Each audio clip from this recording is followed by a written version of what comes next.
Throughout these readings, one word stood out to me because of how it was repeated. Listen, listen, hear. The beginning of the story that Pat told, when the Israelites come into the desert, God speaks to them and says, now therefore, if you listen to my voice and keep my commandments, you will be my special people.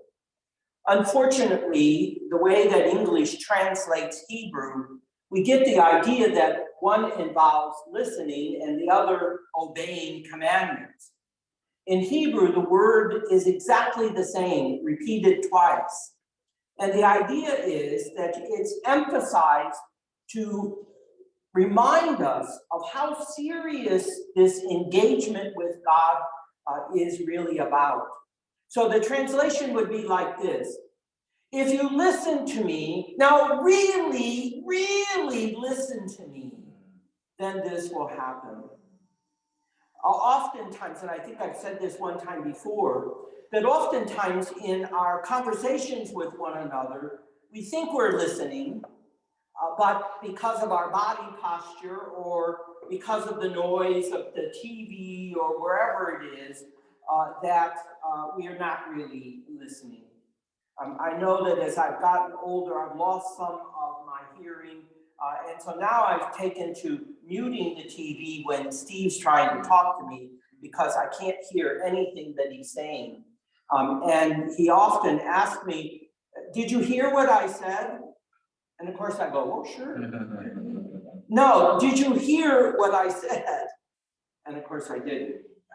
And that happens in all of what we are. We talk past people, thinking or assuming that they're hearing us and they're not. Or the kind of language, right? Just watch over the past few weeks, it's intensifying now, that the kind of rhetoric and language that we use in our social engagements and our political activities raises the level of anxiety and fear in us because of the words that are being spoken. And I don't know about you, but I just tend to shut down them because it's a barrier or a way of protecting myself. Because frankly, again, at my age, I don't need to have any higher blood pressure than I'm already trying to control by medications. And to be honest, that just heightens my blood pressure, and I talk louder and I get more angry. And that's not what's supposed to be happening when we're listening. It's not what's supposed to be happening when we listen to God. So in this text today, a couple of things. I'll start with the gospel because coming back to the reading from Deuteronomy. The text of what's called the Beatitudes are found both in Matthew and in Luke. In Matthew's gospel, this is kind of a technical background context part. In Matthew, the Beatitudes are in what's called the Sermon on the Mount. So that Matthew gives these Beatitudes or these statements of Jesus in the context of Jesus being the new Moses who goes up the mountain and his disciples gather around him and he gives them the new Torah. So that what Pat shared with the children today, this is what the Torah is. But not just thinking of them as commandments, as words on stone or in the heart, as Jeremiah said a couple of weeks ago, but rather the idea that it's a way of life that one is now to live in reference to God. If you're going to listen to me, then it means that you have to turn your body, your personhood towards my voice that I'm sharing with you, speaking to you. And in doing so, then you see you have to let the words wash over you, filling you, not just your mind, but filling your heart, filling your whole personhood. So Matthew portrays these Beatitudes in that vein. But if you remember how they go in Matthew, that they really are about something future. Blessed are you when you do this sometime out in the future. Luke has these statements in the journey, or in Galilee anyway. So they're not in the context. In fact, it says it's something that he shares with them on the plain, on level ground. So he's not making the connection with the ancient Torah or with Moses, but rather something else. And look again how they're shared. Blessed are you now. Blessed are you now. So that it's not something to come in the future, but rather something that one is able to experience now. And blessing comes now, not to come, but rather in the present moment. Well, how does blessing come now? Luke says it. When you are hungry, when you are grieving, when you are being reviled and persecuted, that in all those things, and notice how we might react to those when we grieve the loss of loved ones, that it really is a loss and we're empty and without much. But what Luke is saying is this is a blessing, and this is the hardest part of what the gospel message is about. How can these things, death and grief and hunger and being persecuted, how in the name of God can they be blessings? Well, I'm not going to necessarily give you an answer, so you'll have to figure that out for yourself. But they become opportunities. Opportunities for what? Opportunities to embrace, as I've shared with you over time, to embrace a vision of reality that is different to what we might have all been expecting and what we all think is the norm and what we all think is the way it is. What can you do about it? So that the vision says it's not that way. The way that the world conceives death and all those other things, the way the world conceives it, sees it as disaster and catastrophe. But in the reign of God, they're seen as opportunities and moments to encounter the divine in such a way that it brings transformation and change to one's life.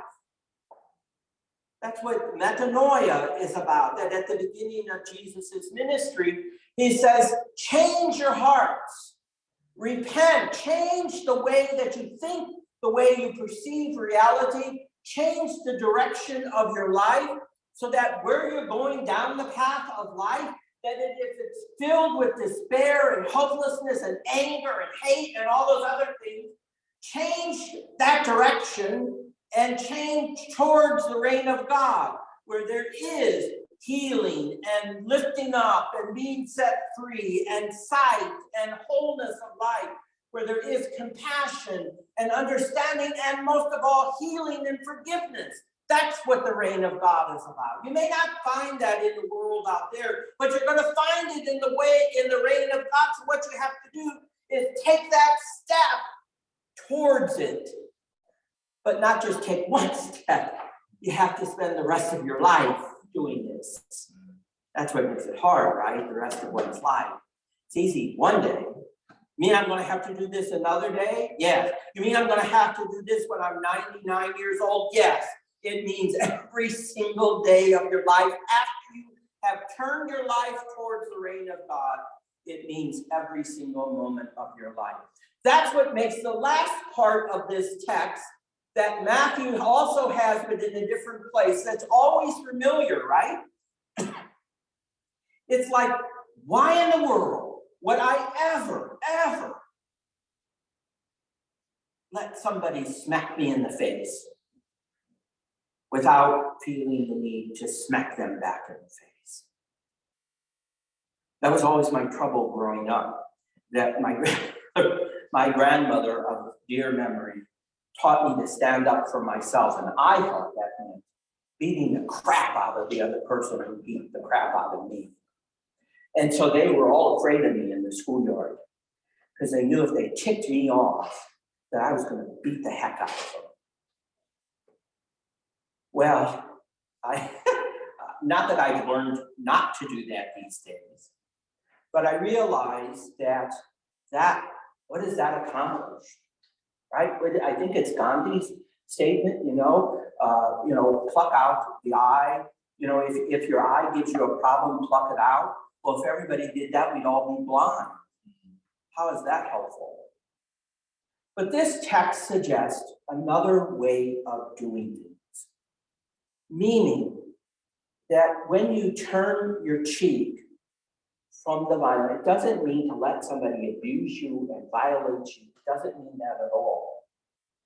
It just means that you're turning it back on them in a non-violent way.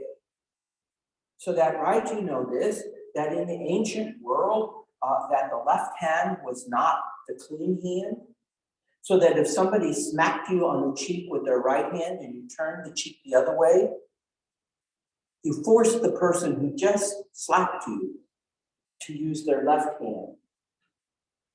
And what you've done is you've put that person in a position in the community where the rest of the community is going to not think too much of the person who used their left hand against another. So you've just disarmed them. A story got told, Walter Wink, one of my favorite writers on this particular text. He said he got this, and he claimed this was a true story, so take it for what it is. He said an old woman was walking down the street with her groceries, and a young man came up and stuck a gun in her face and said, "Give me your money." And she said, "Here, take my groceries." He said, "Lady, you don't understand. Give me your money. I don't want your groceries." She said, "Here, take the groceries." He said, "Look, lady, if you don't give me your money, I'm going to shoot you." She said, "Here, take my groceries." He got so frustrated with her that he ran away. And she had disarmed him without doing any violence.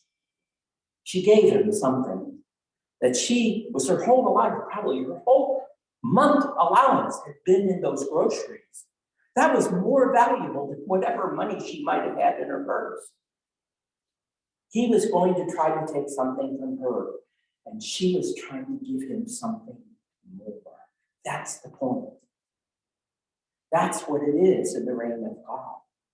If somebody asked you to go a mile, in Roman times, a soldier could enlist somebody standing on the road, forcing that person to carry their heavy pack a mile. But the Romans had a law that you could not force somebody you conscripted to go more than 2 miles. And so if you as a follower of Jesus are standing on the road and somebody says, "Here, take my pack," you go, "Okay." And then the person says, "Oh, but we've gone a mile." And you say, "I'm going to take it another mile."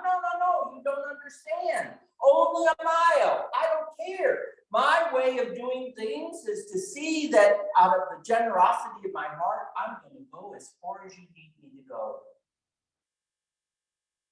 Soldier isn't going to force you then to take the pack, because he knows he's going to get into more trouble over that than forcing you to do something you don't want to do.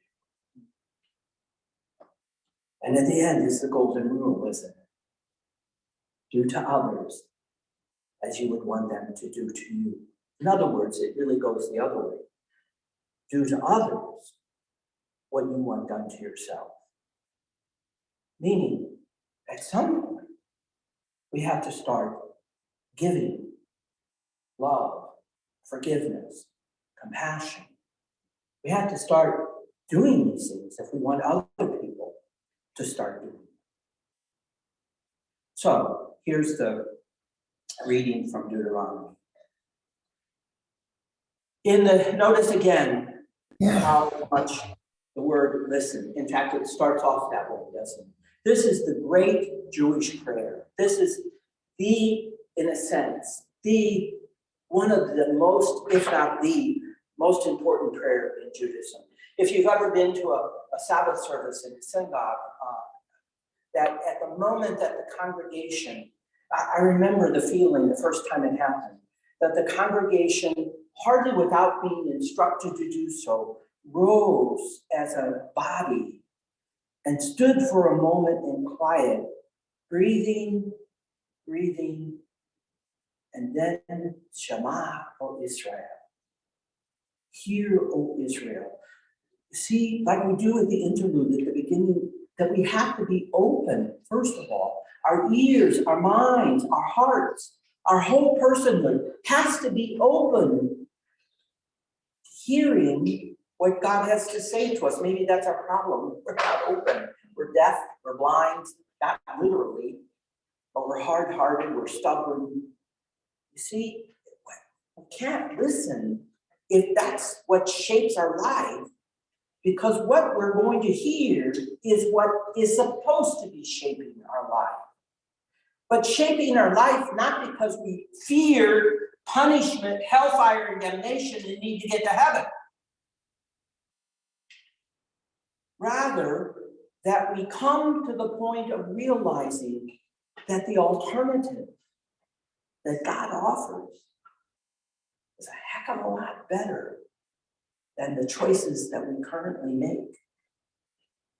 That the vision of God, notice what it says, hear, O Israel. No, it's not just an intellectual reality.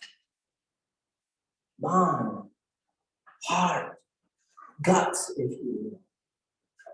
That your mind, your heart, your whole life be attentive. Many times it's just the head or the heart. But here it's saying the whole person. What other place in the world today do we talk about the whole person being involved? You see, we can't just give words without, what's the phrase, what is it?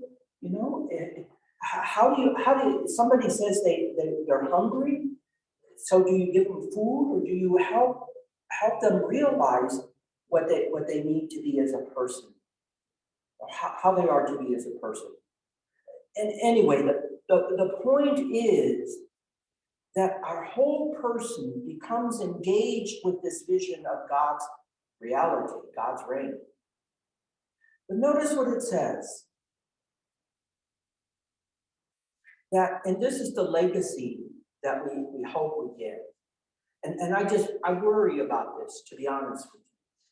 I worry because if the statistics are true, we're 30% now of the United States are disconnected from organized religion. And don't get me wrong, I'm not saying that religion is the only place where we can get these values. But you see what happens when we disconnect from the source, the community source of wisdom, that we have wisdom coming from other places. And I'm not talking about other religions, but we have wisdom coming from places that want to try to convince us that hate and violence are the norm and the way things should be, instead of acceptance and respect. How do we have respect for our enemies? How in this time, in this week, how are we to have any kind of respect for the people who obviously may hold a different worldview from our own? How do we do that? How do we have respect for the terrorist who wantonly blows up innocent people, or the mass murderer? I don't know, but you see, in community, we have the source. That's why it's important that we do share these things with our children. We tell them the story, as Pat, we tell them the story of what happened in the desert, what God and Moses brought to the people. We tell that story because that's the story that's intended to shape our way of life in the world. If we don't have that, then if we don't have that process of sharing the story, they won't know it. That's what I think Coco, the movie Coco, was about. That you tell the story of the ancestors. How many of us, we went and visited, this I was about 10 years old, and we took this crazy trip across the country in an old 59 station wagon.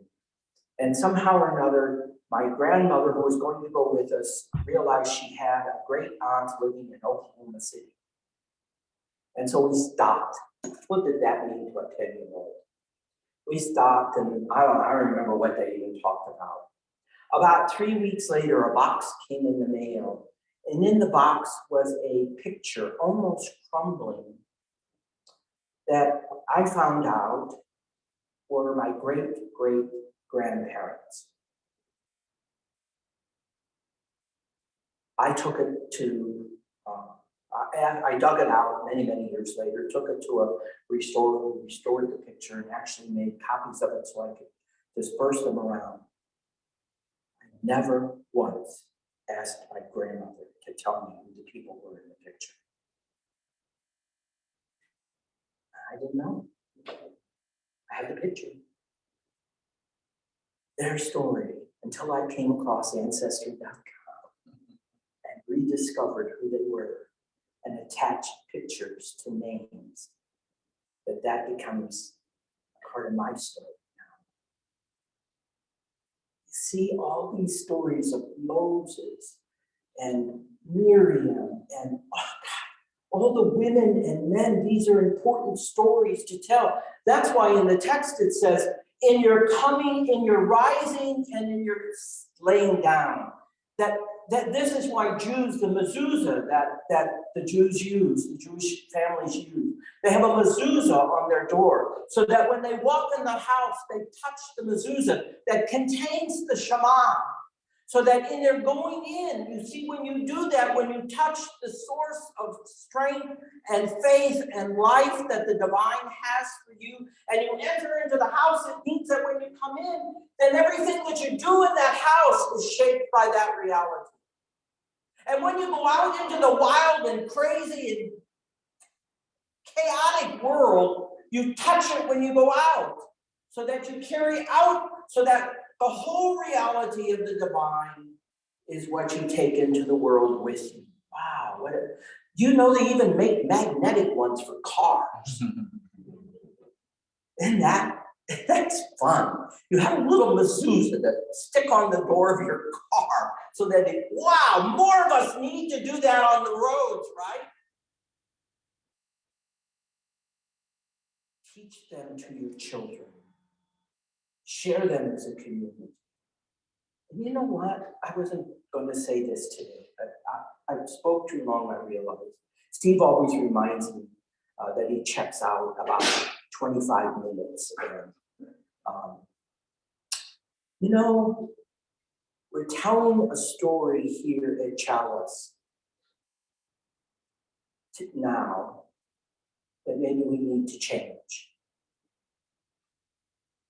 That the narrative that we're telling people is, well, we're moving and we don't know where we're going.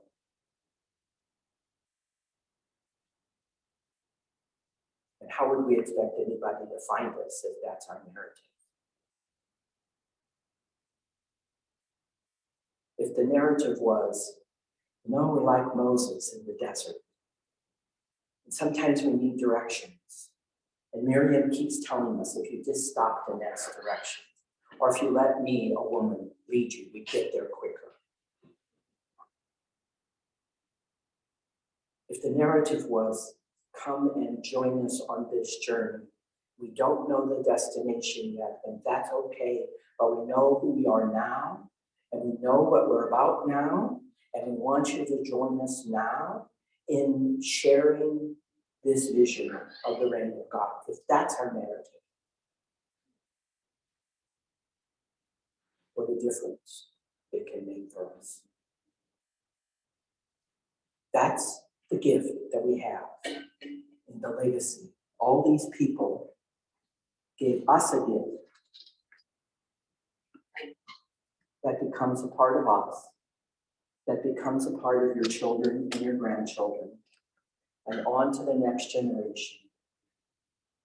That's the legacy of the saints.